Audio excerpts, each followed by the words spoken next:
Mr. Ridgway, how do you plead to the charge of aggravated murder in the first degree as charged in count 1 for the death of Wendy Lee Caulfield? Guilty. How do you plead to the charge of aggravated murder in the first degree as charged in count 2? Guilty. Guilty. Guilty.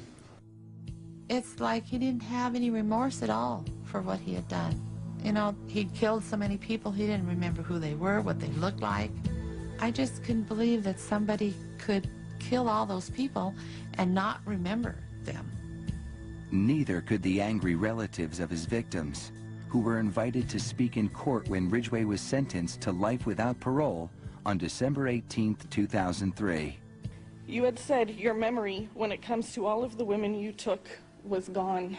Our memory is not. In your words, you said that they didn't mean anything to you, but she meant everything to us. She was a mother, she was a wife, she was a sister, and we miss her.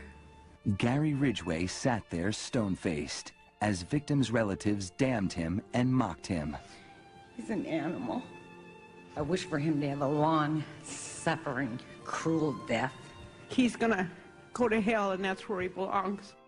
But then the emotionless facade finally cracked when the father of one of his victims appeared to surprise him with a dose of human kindness. Mr. Ridgway, there are people here that hate you. I'm not one of them.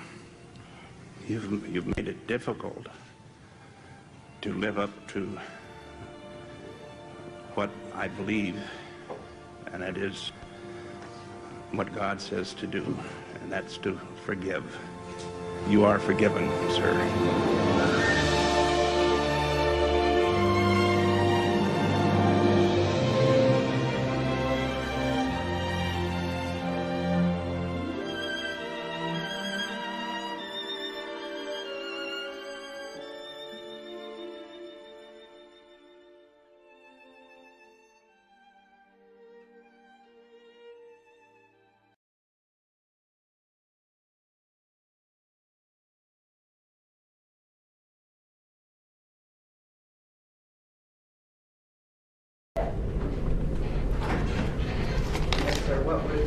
I'm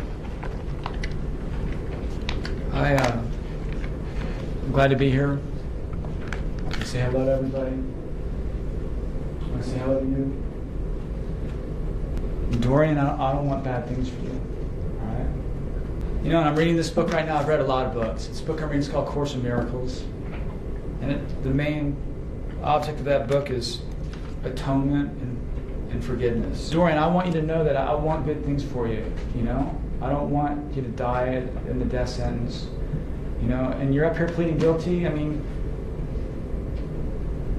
and I still don't really know totally if you pulled the trigger on my brother, and it doesn't really matter right now. I just want, you can go to, you're going to go to prison, and there's beauty in there if you look for it. There's beauty right here in this courtroom right now.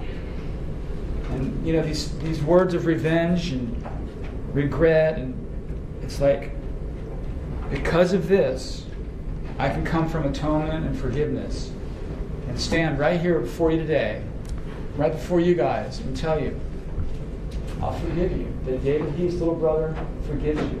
And I want you to know that. Regardless if you did this or not. I mean, it sure looks like you did this crime. It's between you and your Maker.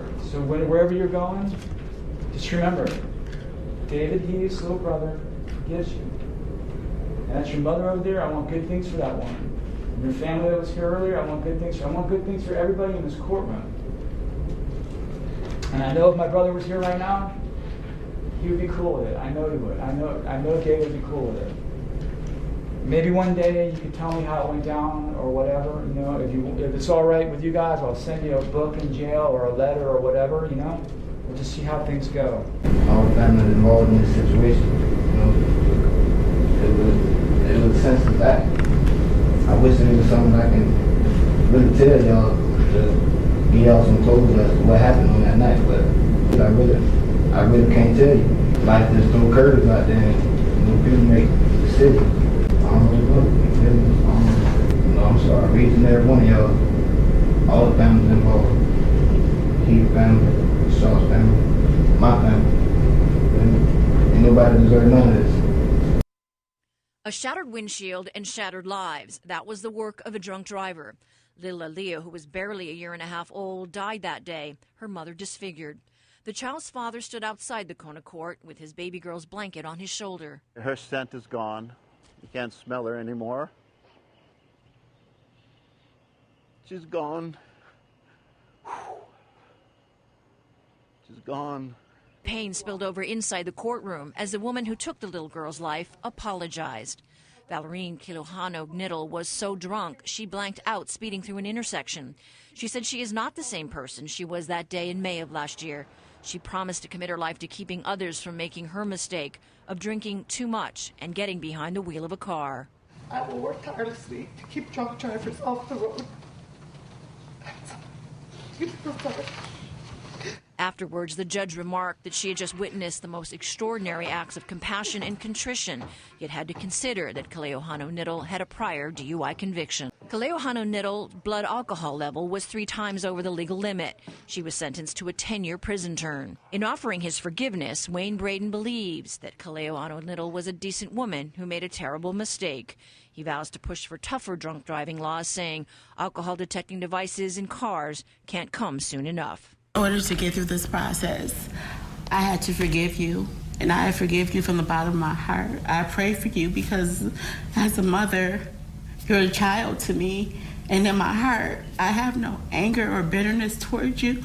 As a mom, I just want to hug you because I know that there's something that's not connected that made you feel so angry. I just want to say I'm sorry, Miss Hawkins. Ron, you with us? Hey, there you are. Yes, sir. Good morning to you. Go outside there on the sidewalks, my dad. I wanted him dead too. I sat down and I wrote your mother a letter, and I told her everything that took place. I tried to grab the money, take the money from him. He tried to grab the gun, and the gun went off.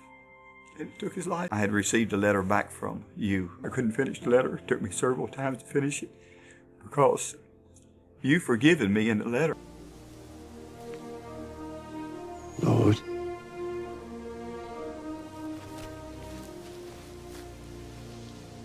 how oft shall my brother sin against me, and I forgive him?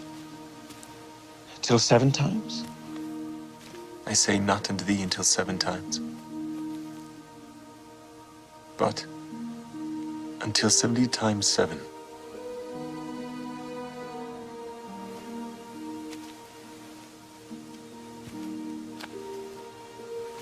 Therefore is the kingdom of heaven likened unto a certain king, which would take account of his servants. And when he had begun to reckon, one was brought unto him which owed him 10,000 talents. But for as much as he had not to pay, his lord commanded him to be sold, and his wife, and children, and all that he had, and payment to be made. And the servant therefore fell down and worshipped him, saying, Lord, have patience with me, and I will pay thee all. Then the lord of that servant was moved with compassion, and loosed him, and forgave him the debt. But the same servant went out and found one of his fellow servants, which owed him 100 pence. And he laid hands on him and took him by the throat, saying, Pay me that thou owest. And his fellow servant fell down at his feet and besought him, saying, Have patience with me, and I will pay thee all. And he would not, but went and cast him into prison till he should pay the debt.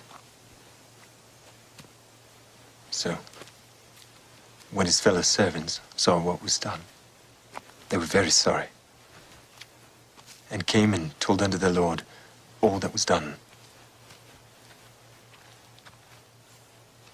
Then his lord, after that he had called him, said unto him, O thou wicked servant, I forgave thee all that debt because thou desirest me. Shouldst not thou have also had compassion on thy fellow servant, even as I had pity on thee? And his lord was wroth, and delivered him to the tormentors, till he should pay all that was due unto him.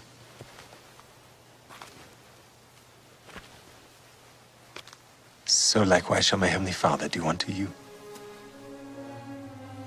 if ye from your hearts forgive not every one his brother their trespasses.